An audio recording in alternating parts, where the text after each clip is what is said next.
ମା ଆଣିଲେ ପିଜୁଳି ଗୋଟେ କଲେ ସମାନ ଦୁଇ ଭାଗ ମତେ ଆଉ ସାନ ଭାଇକୁ ଦେଲେ ଗୋଟେ ଗୋଟେ ଭାଗ ସାନ ଭାଇ ମୋ ମନ ଉଣାରେ କହିଲା ଅଧିକ ନବ ଯଦି ନ ଦବ ଅଧିକ ତାକୁ ସେ ଯେ ଆଉ ନ ଖାଇବ ମା ଭାବିଲେ ମନେ ମନେ କଣ ଗୋଟେ କରିବେ ମୁଣ୍ଡକୁ ଗୋଟେ ଆସିଲା ବୁଦ୍ଧି କେମିତି ଅଧିକ ଦେବେ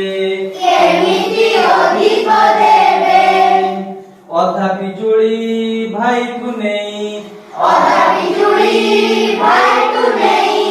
କଲେ ପୁଣି ଦୁଇ ଭାଗ ଦୁଇଟି ପାଇ ସାନ ଭାଇ ମୋ ଦେହିଲା ହପ ହପ ସବୁ ଦେଖି ମୁଁ ମନ ଦୁଃଖରେ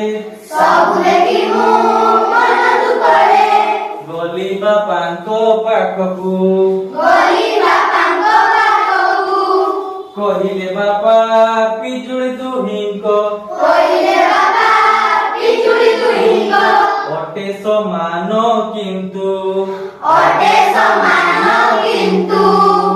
ଏକଥା ମତେ କହିଲେ ବାପା ବୁଝାଇ ପାଖରେ ବସି ବୁଝିଲା ପରେ ଭାଇକୁ ଦେଖି